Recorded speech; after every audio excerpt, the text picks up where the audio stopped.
Good morning, everyone. I'm going to ride around the world. I'm Mick Claridge, and I'm going to ride around the world on my bike. My son, he gave me advice at the start of this ride, and he looked at me and just said, "Dad, don't be a moron." Let me do my animal signal to gain their respect.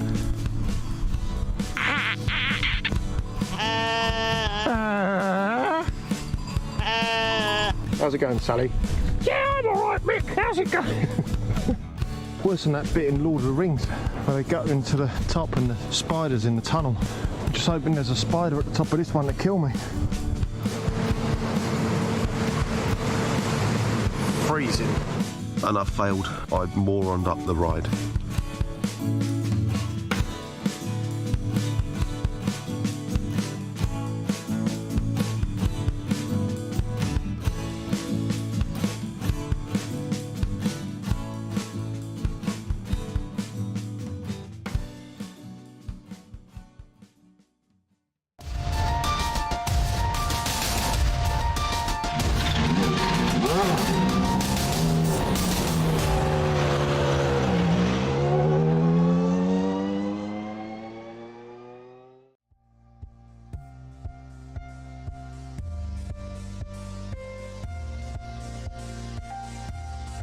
The championship is getting close to the final quarter of the season.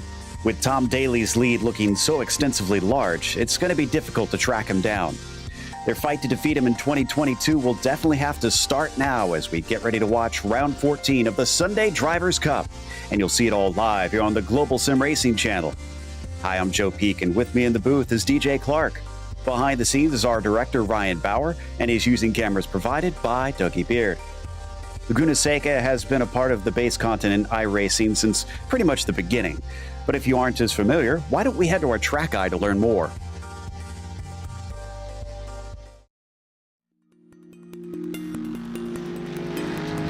Welcome to Laguna Seca. Located just east of Monterey, California, it's hard to deny that this is one of the more scenic American road courses.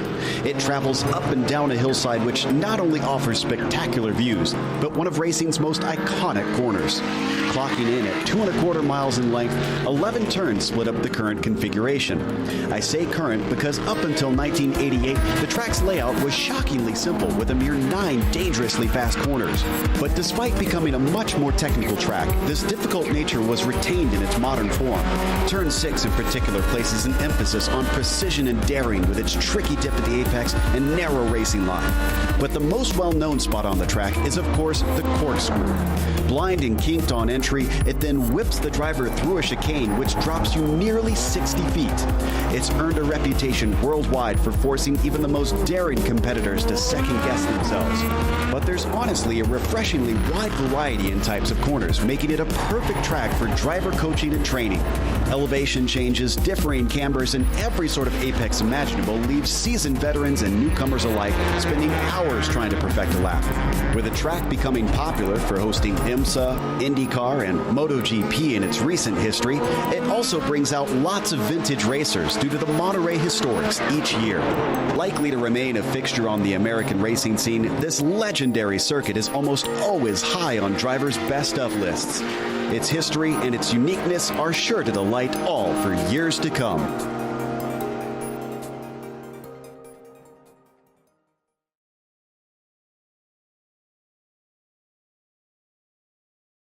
Well, DJ, I'm pretty sure for a lot of people who do race on iRacing, this is going to be a familiar combo. I know this was definitely one of the very early tracks that I raced here in the MX-5s. Yeah, same with me, Joe, but racing it and getting it right are two different things entirely. You really have to carry as much momentum as possible on your charge up the hill through turns 4, 5, and 6. That's really the key here to getting a good lap together, is just finding that limit of adhesion and bringing the car out as wide as possible. Not a whole lot of overtaking opportunities on here necessarily. You can see some brave moves going down into the corkscrew every once in a while, but look for the two best opportunities to be down into turn 11, the last hairpin, and then going down into the Andretti hairpin as well. Those are going to be the real two chances that we see. But other than that, I think this is going to be a race about instant limitation and trying to take advantage of others' misfortune. Yeah, no doubt. It's going to be tough to try and manage things out there because this track is punishing. Now, as for the championship situation, as I alluded to, it's very heavily in favor of Tom Daly. They get 30 points for a win, so that's 2 full wins that Tom is ahead. Now, this is before they start adding in drop weeks, and they do get 6 drop weeks. So basically, if they've been scoring every round, if they stopped racing right now for the final 6 races of the season, that means that their score would stay the same effectively by the end. So that's the simplest way to think about it. But their best 14 races will be counted towards the championship.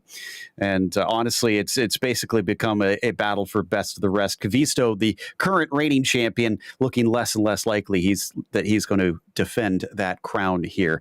Let's take a look at the team standings, because that, I think, is still a little bit up for grabs. Yes, it is. Only a 20-point gap between Wampy Motorsports and Positive Delta Motorsports. So that's really the battle to keep our eye on there. Racing Netherland has a 30-point gap up to Positive Delta and a 30-point gap back down to Spirit 14. So a little bit of an island unto themselves. And then we really start to get a little bit more spread out there. Kind of Sus Racing sitting in 4th, followed by Simtech Racing, only about 20 points ahead of TGR. But then we've got another nice little battle starting to play itself out there between TGR, Darius Scary Racing, 2G Parts and Equipment, and GIF Racing. We also have a Nations Cup, basically scored by the highest finisher from each nation. And, well, Tom Daly's from Ireland, so as you'd expect, they are currently winning. But Finland, not as far behind as what we saw in the Drivers' Championship. The Netherlands has a number of very quick drivers out there, as has become the case in real life in a lot of situations. So the Dutch have honestly kept themselves in the hunt, even if they haven't really had someone consistently up there. The United Kingdom, about 25 some odd points or less than back from those top 3, trying to see if they can get back into it. Very close fight as well there once you get down to 6th and 7th between South Africa and Bulgaria, and as well between Portugal and Brazil. A mere 6 points for the 9th spot. So still plenty that could change around here. Today's race, though, pretty standard fare here. DJ, why don't you walk us through? Well, as you said, it is the 14th round here. We're getting into that last quarter of the season. It'll be a 16-lap race here at Laguna Seca with fixed setups, and that is crucial there. So no real tweaking and tuning. It's all down to driver skill. A couple of bonus points on avail for today. A bonus point for pole, bonus point for fastest lap, and this is one of my personal favorites, a bonus point for the hardest charger. So we will keep our eyes open for who just that is. Yep, and that's one that I think is definitely going to be difficult to try and get here today. Not just because of the toughness in trying to overtake, but the fact that it's going to be a high attrition. So you're going to have to survive if you start towards the back. A lot of cars falling afoul of the narrow confines of this circuit. So we hop on board with Stephen Orrell, who currently sits in 3rd in qualifying. They get 15 minutes, so they're actually just about getting to halfway through in this session. And you can see these MX-5s definitely require a deft hand. You can see how much they float across the slippery surface of Laguna Seca. Yeah, they definitely just kind of slide around there, and you can see the little bit of opposite lock you're having to throw in there by Orrell, and that's what I was talking about, being able to carry that momentum up the hill. It's all about bringing as much speed in as possible and scrubbing away as little as possible. Great line, though, for Orrell coming down through the corkscrew. Could have won around a little bit wider through the second part, but I still think that's a good lap for him. By the way, Kavisto just took the pole away over Zvetinov, who was leading in the warm-up before this qualifying session. So the 8 car has suddenly gotten surprised by the current number 1 machine. And Kalle Kavisto has only about 8 hundredths over him, so it's tight. We could see him manage to improve, but since we picked up on Orrell, he's already lost 2 positions. Sander Wera among those that has gone faster than him, but Orrell improves to a 39.5. Half a second will get him back into the outside of the second row. That's a good run there for Orrell. He'll be happy with that. Breaking down for the Andretti hairpin. That's a little bit quick coming down there. Let's watch one of the drivers, though, who hasn't been able to set a time. Victor Oliveira closing behind the number 20 there, and that's not going to be necessarily the best way to be able to get around there. The draft not as crucial around here at Laguna Seca. Gets a nice tow anyways from Davila, and that is going to give him finally a lap on the board at a 140.9. That'll put him into 11th place here. You can see one of those popular overtaking spots DJ was talking about, into the Andretti hairpin at the start of the lap. Probably the easiest of the spots to try and overtake around this lap, but still no walk in the park. And you can see that Victor and Davila certainly had to fight over track position here in the qualifying, which is going to be important just because of the difficulty overtake. You don't want to get caught behind a slower car here in quali.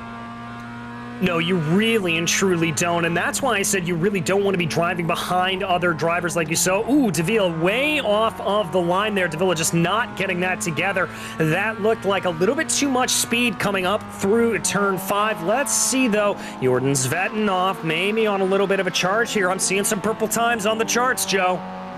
Ooh, can he manage to pick up those 8 hundredths of a second to take the pole position back? Again, a bonus point is there if he wants it. He's going to go past Rantanen, another of our Finns who pulls out of the way dutifully since he wasn't on a hot lap. And out of the final corner, it does look like he is going to improve, but it is going to be close. Down into the line just as they start to crest up the hill. 39 flat, and it is ahead by less than 2 hundredths of a second. It is quite the fight for the pole here today. Yeah, it really is. Let's see if Kalle Kavisto's got any response there. We went purple through Sector 2, so that could be something here for the Positive Delta Motorsport driver. Going to bring the car down through turn 11, try to get that power down perfectly, running it just the right amount of wide. Little bit of wheel slip there. That could hurt the time. Let's see if it does or not. Is he going to be fast enough to take it back? No, 39.1. He is just about 400 shy of being faster than Zvetinov, 200 shy of his quickest personal lap. So Kavisto's got about 3 more to try and go faster if he wants it. We're heading down the rainy curve now with Patrick Alders. Long, sweeping left-hander, tightening as you exit and swinging back across the track for the final 2 runs around. He's got a clear track in front of him. And right now I'm showing him pretty close to his quickest. Yeah, looking pretty close here. Let's see how the braking is for that final corner, turn 11. Good line. Caught the car a little bit on corner exit there. Could have used to drift it out the track a little bit more. But let's see as he makes the run to the line, trying to improve on a 40.265. Does on a 40.167. That's going to bring him up to 8th. Jumps 2 positions from that one. So we are seeing some changes here late in the qualifying. Usually it tends to settle down as drivers struggle to try and find those last few hundredths or thousandths of a second to improve on their lap time. We continue to watch here with Alderding in 3rd in the number 51. And this is going to be turn 6, a fearsome corner, even in these MX-5s. Yeah, it really is. That is where it is all about momentum, momentum, momentum. You heard me talk about it there. You want to just kind of brush the brakes ever so slightly as you go in there, chuck the car in, and pray that all 4 tires grip up, as now he brings it down through the ever fearsome corkscrew. Oh, I love riding on board with that shot. There is no corner like that in the rest of the world, Joe. Really is unique. There's such a huge drop through there. You can see from onboard just how hard it is to spot the apex and how far you fall down. Now, Svetanov and Kavisto jumped back into the pits. Both are on an outlap now, so must have put fresh tires on it and seeing if that could make any difference in these final few laps. Will they be overtaken by Alderding? He's about 2 tenths behind the pole, so he's fallen well behind, and this lap won't count for him, so he's got to cycle around once more. Sanderwera in the number 7 as he comes through the corkscrew, took a lot of that apex, and unfortunately he's going to get a slowdown penalty for cutting the course. Yeah, that's not going to be a good run there for him, and that's going to completely invalidate his lap going forward, so not what you want to see whatsoever if you are behind the wheel of that car. Let's watch here, though, on Manula Bacchus bringing that car through, coming down into turn 5, another one of the momentum corners, but a little bit of a heavier braking zone. That looks to be about picture perfect. Indeed, and as he approaches into turn 6, nice and smooth through there. Didn't seem like he was struggling to get that car to turn in. I just noticed this, that while I did know that he does hail from Africa, obviously, being from South Africa, iRacing has named that club Africa/South Africa. Now, I don't know who at iRacing thought that South Africa needed clarification that it was on that continent, but I mean, I'm just saying. Agreeing with you there on that, Joe. I'm pretty sure it's common knowledge that South Africa is part of Africa, but who knows? So he's going to come around to complete his 7th lap of qualifying. He's got just enough time for one more flying lap. And he does improve by about 2 tenths. That'll get him a number of positions. It is very tight in the midfield here. We've got about, it looks like 4 or 5 cars within a tenth of a second, and at the top of it now is Bacchus in 6th. Yeah, it's not a lot of gap there in between any of those cars, really between about, let's call it 6th and all the way down to 10th. Probably only about a 10.5 of a second separating them. Sander Ware just ahead of all of that. He's about 2 tenths up on Bacchus right now as they run. Oh, that may be a little bit of an off track, maybe a little bit of a slowdown there. Is that not a slowdown penalty, but that could have slowed the car down running a little bit wide there on the exit of 10. Yeah, let's see what he's got as he crosses the line. Again, one more under his belt if he wants it, if he feels like he can keep it clean. This one was deleted, unfortunately. Now, Svetanov has stayed in the pits. He's come back in and called it, so he's not going to be able to come out and start a lap. Anybody who's on their flyer right now is able to finish this one, but unless you've already crossed that start-finish line or are going to in the next 13 seconds, you're done, essentially. So Kavisto, who we ride on board with, did cross in time, and it looks like he's on a flyer, but I'm not showing him as green right now on this lap. So I don't know if this is going to work unless he's got a good second half. Yeah, I'm not sure either, and they're going through turn 5. It looked like the rear end of the car wanted to step out a little bit. We watch it again. That was a better line through 6, so that can help him here on the run up to the corkscrew, but this could be the determining factor, how well he's able to take this corner, gets it all the way to the right. That's the line you want to take, brings it in, cuts that corner just a little bit onto the power there. Good line for Cavisto. Just 3 more corners to go here. And his last chance to try and get that bonus for pole. He needs it at the end of the season to try and catch up to Tom Daly. And he's going to be among the last that are going to be crossing the finish line here in qualifying. Zegelar's just in front of him. There you can see up the hill. And Rene improves to 12th position with that one. But what about the Finn? He comes to the line, and it is not going to be faster. He's 2 tenths off. Yeah, not a good run there for him, as I'm not sure really who else left. I think Bacchus is the only one here who's going to be able to finish a good lap as he makes his way up towards turn 6 right now. All right, so there's the 10 sitting in 6th place. I think he may have already actually finished. Yes, he has finished his qualifying. So that is it. That is everybody able to qualify, done and dusted here for this session, with about a minute left for those who were on the lap. So you can ignore that number there on the top left of the screen. This is the qualifying session officially over at this point. Let's go through our starting order for today. Jordan and Svetanov starting on the pole position, but with how tough it is to pass here and only 14 thousandths of a second between himself and Cavisto, that sets up quite the standoff between them. Alderding will start behind them on the inside of row 2, and then Stephen Orrell will be in 4th. After that, Sander Wera will be in 5th, followed by Amanal Bacchus in 6th spot. Willem van Rassel starts from 7th, Victor Oliveira P8, and Patrick Alders will start from 9th. Top 10 going to be rounded out by Peter Reed. It's going to be Mackenzie Mann starting off in 11th, followed by Rene Zegelar with Sven Dallemans in 13th and Bruno Albino in 14th. Row 8 will be Tim Lancaster, followed by Kalle Rattinen with Brett Ride and Jason Guara in 18th. Bart Verkerk will be 19th, followed by David Geddes in 20th, and Arturo Davila and David Mitchell round out your grid here today.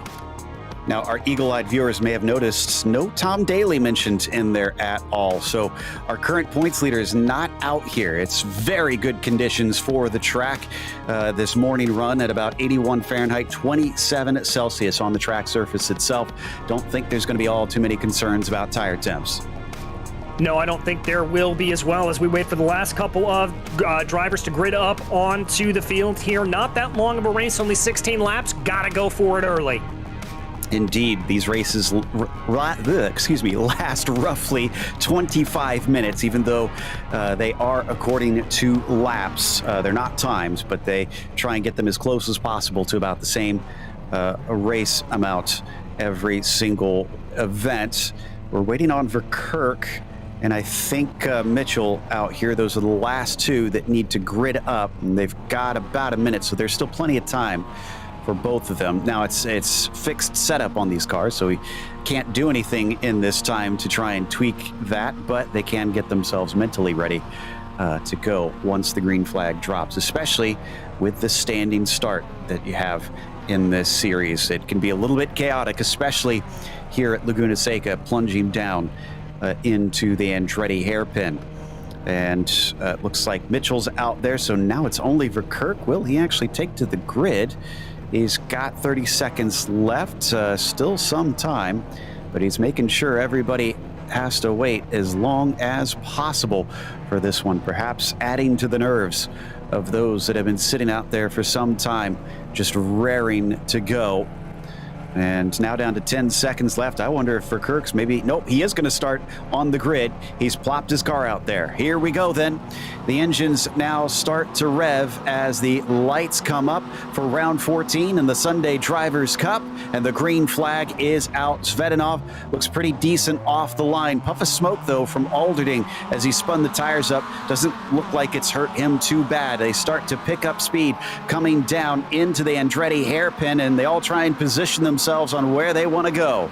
Alderding took a little bit of a look down to the inside there, but everybody's in that front four. Going to sort themselves out nice and clean. Little bit of jostling there in the back, but I think we're through the first corner nice and easy. Somebody off in the background, though. Trying to make out who that is and couldn't quite see. Possibly McKenzie Mann. Oh, we got a spin. Is that Cavisto?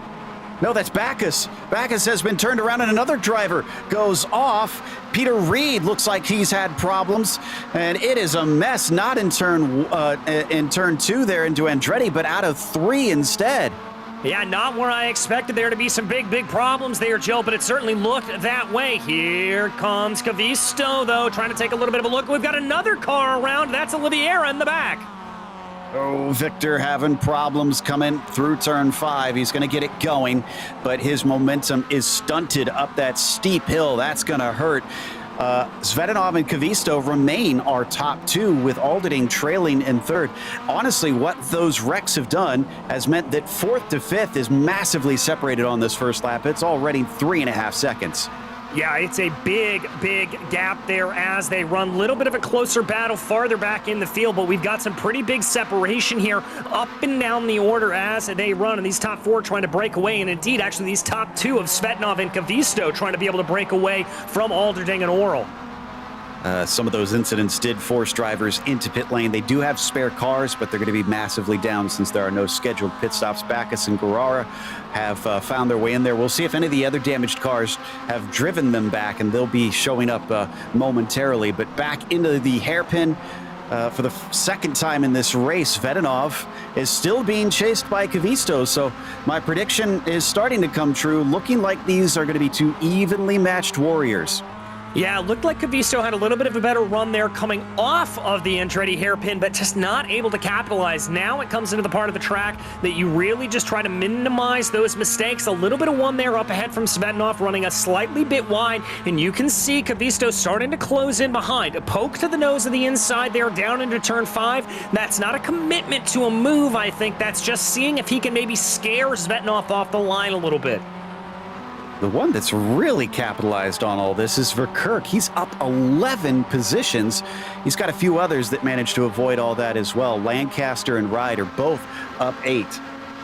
Well, and remember, you get a point for the hardest charger, so a good kudos here to Bart Verkerk as he continues to try to make his way around. Oh, looks like Cali Cavisto didn't exactly get that corkscrew right. Going to lose a couple of tenths of a second. The gap now up to about 6 tenths. Back down the hill once again, and Cavisto trying to hold on to the back of Svetanov, trying to keep him under pressure. At the same time, he can't make a mistake because Alderding is there ready to pounce. Looks like both Guerrera and Backus have repaired their cars in the back out. Bruno Albino came in and took a spare in his time. So he's got a fresh car, but a lot of ground to make up. At least he was able to drive it back, and that's a small compensation on this one. You could see the cones bounding as the leaders just about came out almost with our drivers that just took their spare cars after a tow, Backus and Albino. So that has certainly put the cat amongst the pigeons. If they're faster than these guys, they're going to slowly catch up to them, and they are going to be a real problem. Sander Wera has had some issues as well. Here's the incident, though, DJ, on that replay with Backus. He spun it on his own, and then everything else that happened seems to be kind of a chain reaction from that. Yeah, just brought a little bit too much speed there coming through turn 3. I think the car, the tire's not up to temperature, and there you can see that chain reaction hitting him again and sending Backus down into the line. Now this is a little bit farther up. There you can see the spinning Backus and really just the chaos that unfurled there ahead of him. Yeah, Guerra was the one that he actually ran into, so that explains why those were the 2 that had it the worst. They plowed into each other in a high rate of knots. He caused an incident, I think, with, I think I said Reed on that one, trying to see who it was. Yeah, Peter Reed, who got spun around, didn't hit anything. He's still running in 17th. As we come back live, down the hill we go. This is a huge train of cars. Lancaster leads for Kirk, Ride, and Alders. Yeah, everybody really close into a line here as they go right on board with Alders right now. A lot of movement there, it has to be said, from Brett Ride, and Alders going to take advantage. Ride way off the apex down in turn 10 into 11 as they cut into the left-hander. Long way around for Patrick, and he somehow makes it, so move him into P8. Yeah, that's a good heads-up play there for Patrick. He's going to be very, very pleased with that. We've got to check back in on the battle for the lead, though, right now. Kelly Cavisto starting to hound the back of that number 8. Both of them taking a big chunk of that sausage curb through turn 3. Nice thing about these MX-5s, they're so softly sprung. You can take a lot of these curves. Are you brave enough and skilled enough to really catch that bouncing? They tend to do. And up in front of them, Bacchus is still towing them along. They're catching him, but very slowly. So I wonder if Amanala is going to just kind of pull out of the way at some point when he sees the writing on the wall and knows he's not really racing anybody here. So there's not much point in him causing them a bigger headache. Yeah, I have to agree with you there on that, and it's not really like he's battling with anybody necessarily. I mean, Albino's way up the road from him as is. I wouldn't be surprised if we see Bacchus maybe pull off to the side here, coming down the front straightaway. A lot of slip there, not the best line there for the South African driver coming through the corkscrew. The pace of these two has been impressive. They're already 3 seconds ahead of Alderding. Remember, they were right with them at the end of the first lap. We're only on lap 4, starting lap 5 now. And they've just left them in the dust as we head on back to that group once again, still chasing amongst each other. And there's even more of them involved for Kirk and Alders, nose to tail on screen as we ride on board with the Dutchman. Yeah, we ride on board with Alders here, trying to pick his way up forward for Kirk. Maybe looking to go down a position here as Alders looks down to the inside of turn 11. He's going to see an opportunity and try to capitalize here. It's going to be a drag race down the front straightaway, but not enough overlap. Alders going to fall back into the draft. This will give him another tow once again. It's not that long, but it's long enough. He could feel the effects. He's going to start reeling him in. And he's going to try and go for it down to the Andretti hairpin. Officially turn 2 on this course, but officially he's still behind Verkerk. Yep, not able to get that move done whatsoever, and so that means he is going to have to just stay in line here. Little bit of craziness here farther in the back, though, with Geddes. Yeah, this is a battle for 16th. Peter Reed on his recovery drive tries to undercut David Mitchell. Can he actually get the speed here? A nice over-under, but not a long enough straight for him. He gets back in line behind the 69 machine. Yeah, he's going to hold that in line, just trying to see what he's able to do here. Maybe a little bit of a poke this way, maybe a little bit of a poke that way, but going to try to hold it together to the best that he can, and they're going to stay in line. They're up through 5. Back up in front of them once again. Alders just in front of us in the orange and white. Verkerk now trying to slam on the brakes. Oh, and side by side as we were watching from, I think, Mann and Brett Ride. It was Brett Ride we were riding with, and he is riding through the gravel, unfortunately going a little wide down through the corkscrew. That cost him. McKenzie's up to 9th. Yeah, good play there by McKenzie to just try to keep out of the way of everything. You can see up ahead that is Alderding continuing to try to keep that pressure, the Alders rather, continuing to try to keep that pressure as much as possible on the back of his compatriot here, but single file as they exit out of 11. Certainly seems like Patrick appreciates having that much of a gap behind himself now. Sven in the 14th position. Also has quite a gap with Mitchell and Reed still battling back and forth with one another right behind him and just costing each other some time. Oh, did something happen to Verkerk? It did. Verkerk's off track there. You can see him puff of smoke to the outside. I don't know if he got some help, but whatever case, he was off in the kitty litter.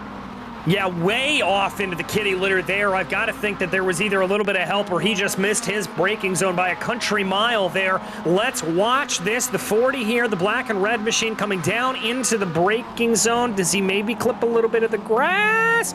No, that's going to be some help from behind. Oof. Well, in this case, the Dutchie passes you on the left-hand side. So that moves him up into 7th, but with a rough overtake. Let's watch this from Patrick's view. Yeah, and I think there, I'm not sure who that was off ahead, but you can see just how far off Verkerk was on the right-hand side. I think he may have misjudged it there slightly, had a little bit of incident fixation, and that's could have been what set that whole situation up. Yeah, possibly is. So Well, Cavisto's not giving up on this. Oh, and I spoke too soon. The wheels slip up.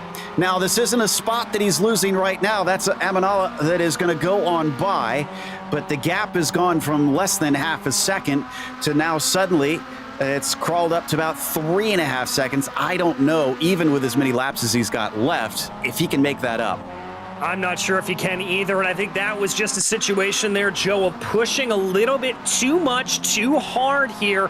You see him catch some of that curb. Yeah, just too much speed there. Didn't get the car resettled after hitting that interior sausage curb, and that's what sped the car right around. I want to give some credit to the number 10 because he saw what was happening with Callie, knew that it wasn't his fight to be involved in, and backed out so that he wasn't having to repass him. And we're looking a little bit behind here at the 13, trying for the over-under. Alderding actually, did he lose a position? Yes, he did. Stephen Orr passed him as Alderding just went off track moments ago. So there was a change for a podium spot. But here down through turn 3, this remains incredibly tight. Let's see what 4 holds for us, as that's Mitchell in the front of this group, Reed chasing, Oliveira and Geddes 3rd and 4th in the line. They all try to work their way up forward there. Ooh, that was a big sideways there from the 16. Lucky that Reed was able to keep that car locked underneath him. And look, he's actually going to carry enough speed to maybe get an attack here on Mitchell going up into 6. Oh, lucky he backed out of that one. Oh, we can see a lot of smoke. It looks like Mackenzie Mann has been the latest victim of turn 6. He's able to get going. I don't think he hit anything.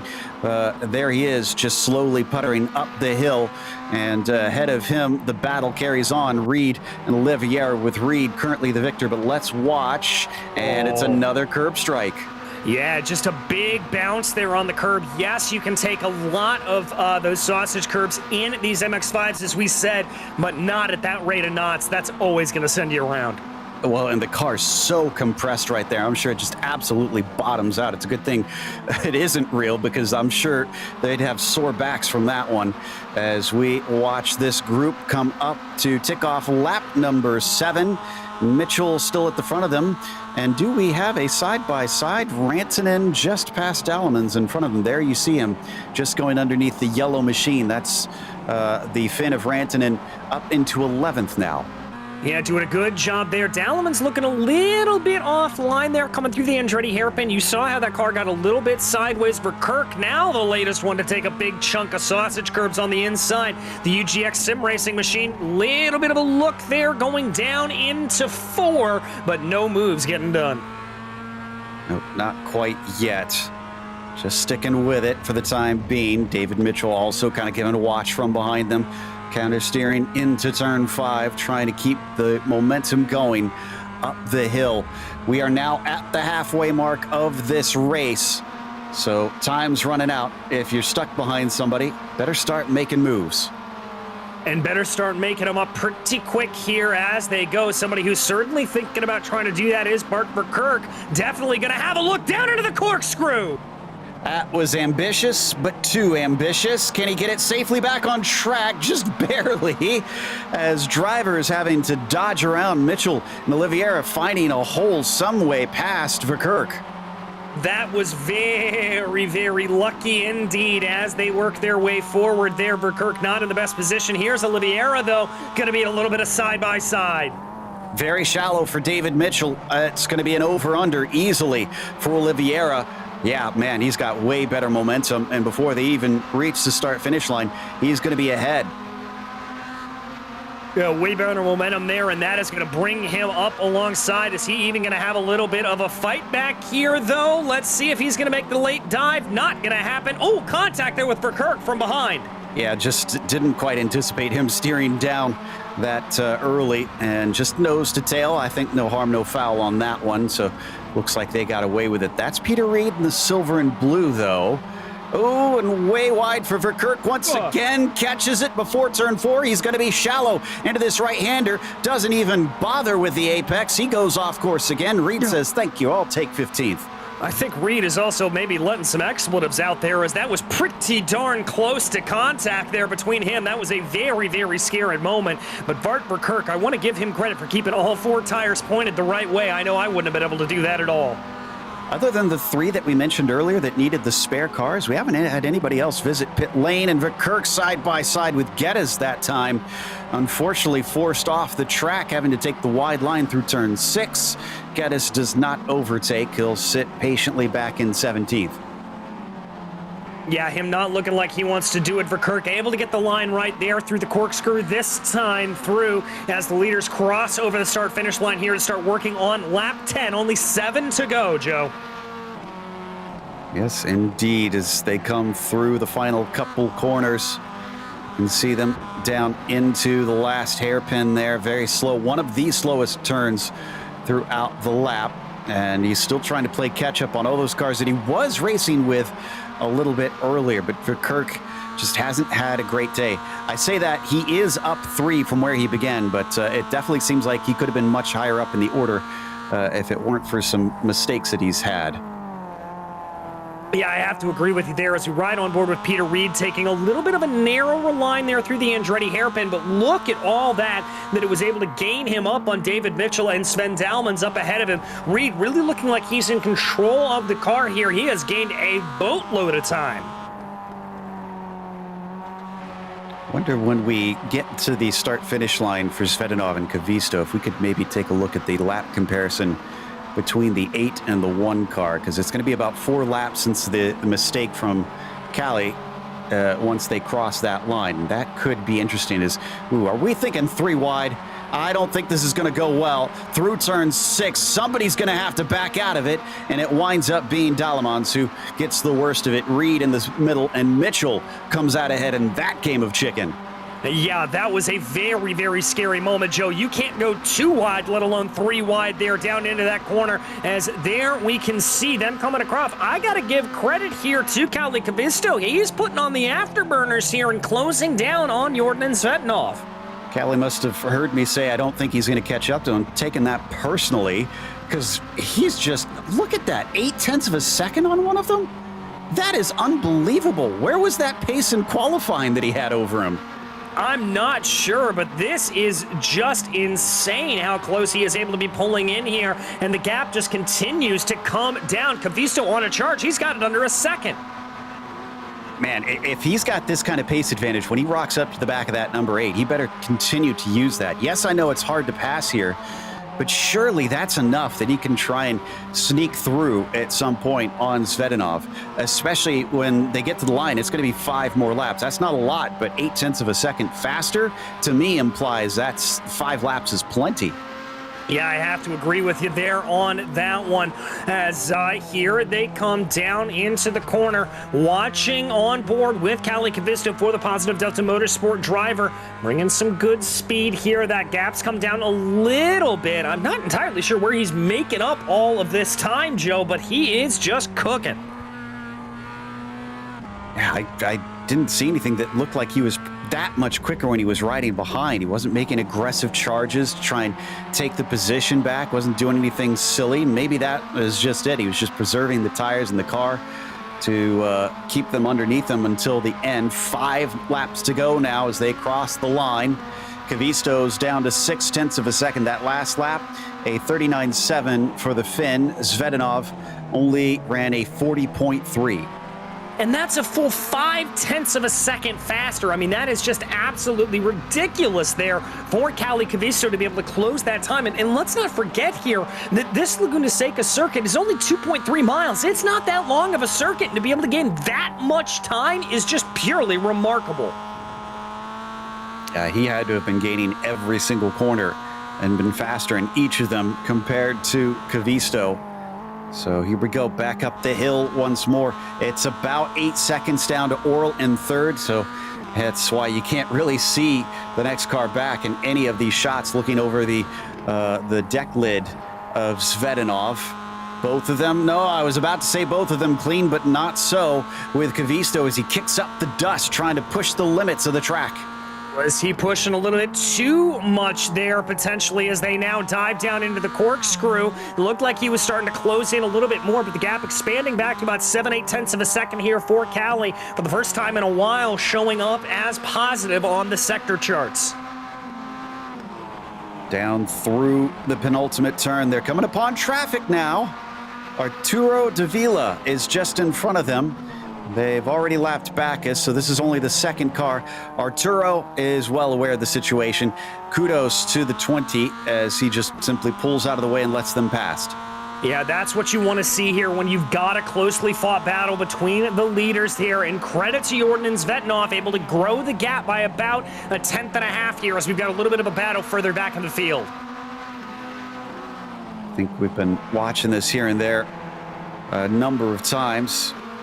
The fight between Zegalar, Lancaster, Ware, and Ride, but it's been a minute since we visited. So this is all for 7th position. Down to the 4 laps to go for them. Renee has got about half a second, which is good enough for the time being. Lancaster probably can't strike at him from that far back, but a little hiccup from Zegalar will make him vulnerable. Yes, it will. And a little bit of a hiccup there running wide for the 73. That's not what Lancaster wants to be doing there. As Ride now the one to maybe look at behind, trying to catch up. I stand corrected. He was able to close up a little bit closer behind Ware than I thought he would have been able to. Sometimes you can get surprised by what drivers are able to capitalize upon.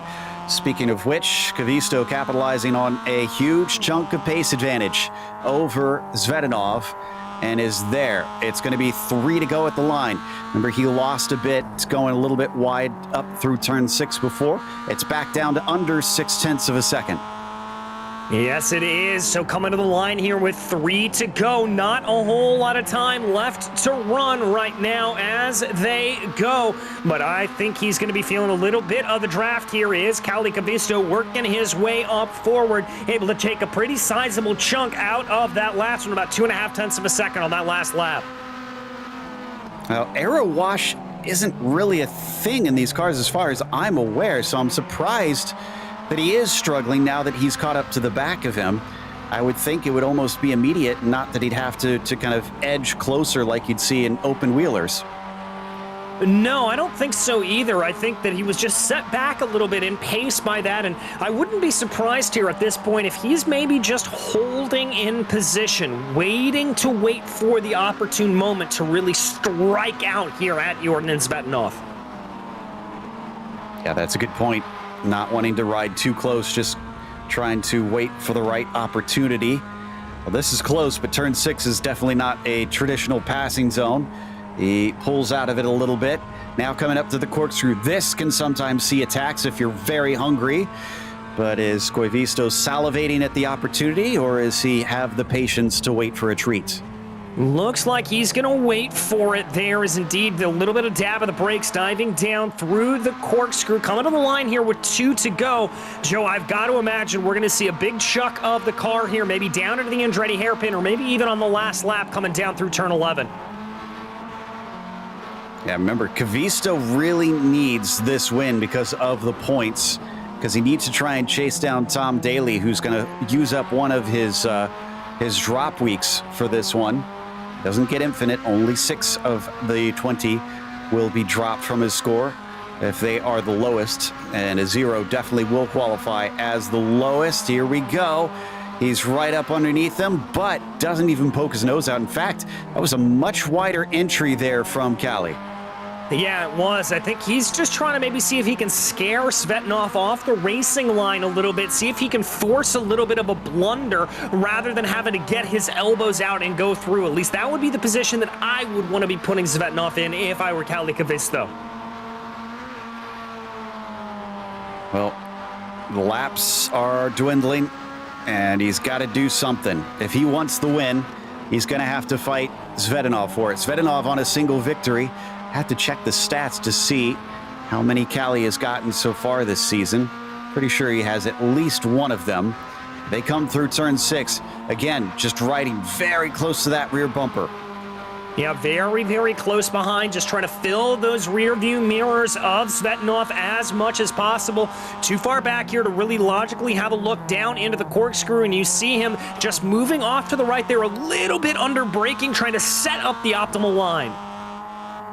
All right, here we go. The final hairpin's going to be the one where they both need to be on the throttle as early and with as much traction as they can. Look at him get closer. Maybe this is where Callie's trying to set him up, get him to go offline to undercut, coming through the corner. Goes a little bit later to the apex, but only just barely. He doesn't manage to convince Jordanen to get off the racing line. And it's about 0.4 of a second here as the white flag flies. So I think that's going to be enough here for Jordanen to be able to hold on down into the Andretti hairpin, provided there's not some ungodly dive here from Kavisto. But Svednov going defensive. So has to stay behind for now. There's still chances to maybe try and overtake, but Svednov has covered him off for the biggest danger around the lap. Behind them, looks like Sander Ware and Tim Lancaster Sander Ware and Renee Zegelar changing positions, and I think Alderding and Oral also swapped around already here in this lap. So there's definitely those that are hungry and know that they're going to run out of chances this time around to overtake their rivals. This is out of turn 6 here, DJ. Now coming up the hill, up the Ray Hall straight towards the corkscrew, and Callie's pushing maybe a little too hard. Yeah, maybe a little bit too much there, as that's going to send him off into the dirt. But now as they break down into the corkscrew, that's one less opportunity to get the overtake done. Realistically, it's all down to turn 11. That's it. That's really the last spot that's a heavy braking zone. Rainy curve really doesn't have much to it in that sense. It's only a light brush of the brakes here through turn 10. So what about 11? Callie carries the speed. Svednov sees it. He's going to cover him off right away.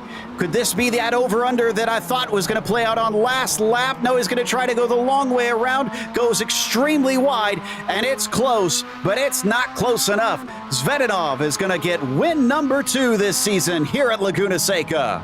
An incredible defense through that last corner. Joe just absolutely planted the car at the apex. Did not let Kavisto get that crossover. Massive credit to Jordanen Svednov. Alderding with the podium, finishing exactly where he started. Oral just couldn't catch him back up, unfortunately. Tim Lancaster here with Sander Ware just behind him. And I mentioned Brett Ride also involved, but Lancaster into the final hairpin is far too clear. Sander doesn't have an answer. No response there, but there could be a little bit of one here coming back. Zegelar trying to get around Oliveira, but I don't think he's going to be able to be close enough to be able to get that toe. Impressively, for as short as this lap is, we only saw 2 cars finish a lap down, Backus and Davila. And Mackenzie Mann is not finishing on a high note, unfortunately, spinning out of the final corner. Looks like he'll finish before Albino, Backus, and Davila get to the line. That's going to take us to a quick break. We'll come back with the unofficial results as well as driver interviews, so stick around.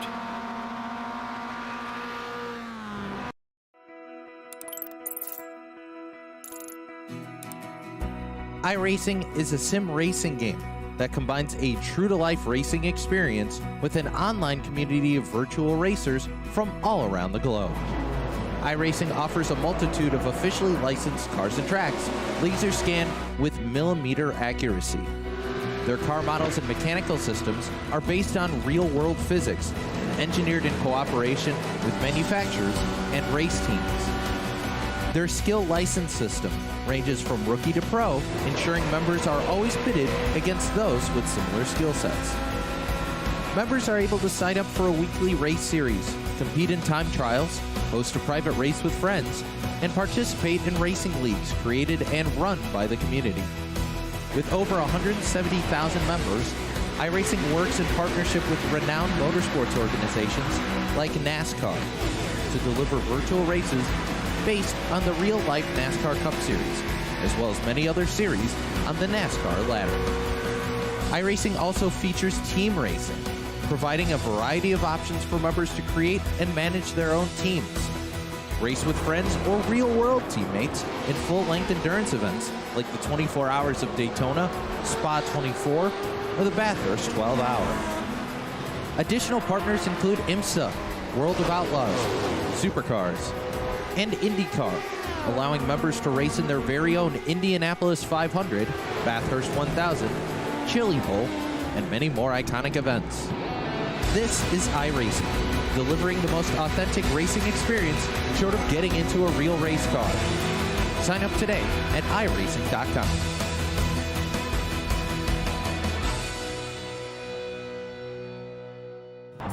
Good morning, everyone. I'm going to ride around the world. I'm Mick Claridge, and I'm going to ride around the world on my bike. My son, he gave me advice at the start of this ride, and he looked at me and just said, "Dad, don't be a moron." Let me do my animal signal to gain their respect.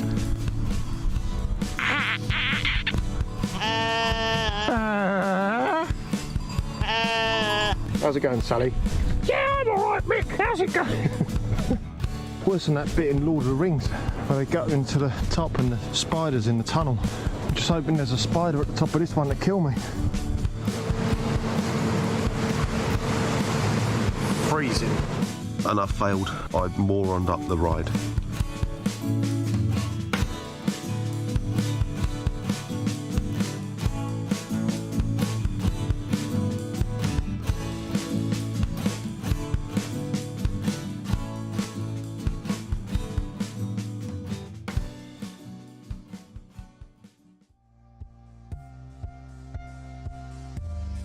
Welcome back to Laguna Seca. It was a fun one to watch, although it seemed like it had a bit of a rough start from there. Everybody settled in and gave us a fantastic show here in the Sunday Drivers' Cup. Jordan and Zvedanov takes another win as Kalle Kavisto winds up in second and just barely behind him. We said they'd be close on pace, and they honestly were for most of it, except when Kalle had to catch back up and then just couldn't seem to do anything once he had that pace reach the back end of Zvedanov's car. Alderding rounded out the podium well behind them, but still third is third, and Stephen Orrell wound up P4. After that, William Van Rassel came home to wrap up the top five. Patrick Alders was 6th, and Sander Wera was P7. Tim Lancaster P8, and Brett Ride was 9th. Victor Olivier rounds out your top 10. In 11th, it was the Dutchman of René Zegelaar, followed by Kalle Rantanen with Peter Reed and David Mitchell in 14th. Sven Dallemans was 15th, followed by Bart Verkerk, and then David Geddes and Mackenzie Mann. Bruda Albino and Amanula Bacchus round out your top 20. Bacchus one lap down, and then Davia and Guerrara, they're the last two finishers on the day. Looks like we've got Jordan and ready to talk to us, and that number 8 driver had to deal with a lot of pressure today. You had Kalle with you, and the qualifying time was very close, so we kind of knew that you two would be likely racing each other all day, Jordan. But did you expect him to be able to catch back up to you as quick as he did? Hello. Well, yes. I see he was really quick. And I lifted a little bit because I see his mistake and decided to be a little bit more safer. So I lifted a little bit, and when he catch me, I started to pushing more. But I think he was faster than me. So. I don't know why he waited so long to try something. I was surprised by that. He tried to make a move last corner, last lap. So that surprised me. Yeah, it surprised us too. But in the end, this is definitely going to help you, as obviously the championship probably a bit far away to catch up to Tom Daly. But do you see yourself aiming to try and maybe catch up to those in second and third, maybe finish in those top 3 by the end? Second, I don't know, but third, maybe. I'm aiming third position, but we will see. We'll see what will happen. And then, of course, next week, there is a change in venue, and we're instead of going to Charlotte, going to the new track in Norway, Rudskogen. Are you excited about that? Yes. I haven't tested this track yet, but I'm hearing that it's really fun track. So I hope will be a great race. We hope so too. Congratulations on the win. Is there anybody you want to shout out to? Sander, of course, guys in the lake. Great That's stuff. That's Jordan and Zvedanov, our winner here today for round 14. DJ is going to talk to the man that pushed him the entire way, but for some reason couldn't seem to overtake him. Yes, indeed. I am here with Callie Cavisto. And Callie, you looked like you had the outright pace there, but just a couple little niggles coming through the race that prevented you from getting that win. Yes, hello. Yeah, I made a stupid mistake there in the middle of a race. I was so keen to go on throttle very early, and I refused to, lift, and then I almost spun. Took me a couple laps to catch Zvedanov again, but as we were seeing during the qualifying, we were pretty much equal in pace, so I just weren't able to find a overtaking opportunity. Well, it looked like you were trying to set that up a little bit, especially coming through the last corner. Was that the intention there, and it just didn't play out, or how were you thinking on that last lap? Yeah, I think along the way we had our strengths and weaknesses, and I think I was always a little bit faster, especially in the second last corner, the fast-ish right-hander. So I was just trying to take advantage of that, but I think Zvedanov just held the lines pretty well, and he totally deserved the win today. Well, looking ahead, we go to the new track, Rudskogen here coming up. What's your experience with that, and how do you think it'll go? I think I love to have it's nice to have a new track in this series. I haven't driven the track ever, so it's total new experience for me, and it's good to, go out there and learn new tracks. I think it will benefit me more than maybe others. I don't know, I just look at the layout and it looks very nice, and I think it will suit me fine. Well, I wish you all the luck when we get there, my friend. But as for today, a second place run, anybody you would like to thank?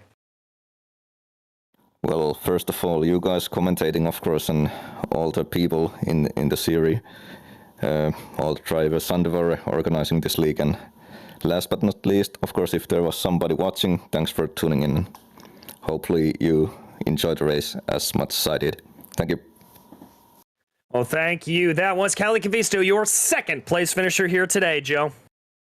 That's going to wrap up our interviews, though. So we are going to say a big thank you, of course, to the Sunday Drivers' Cup participants for bringing us back for another season of coverage here. But also a big thanks to the team, of course, DJ, Ryan, and Dougie. Make sure to check out our social media, our website, and our merchandise store. We've got links down in the description below.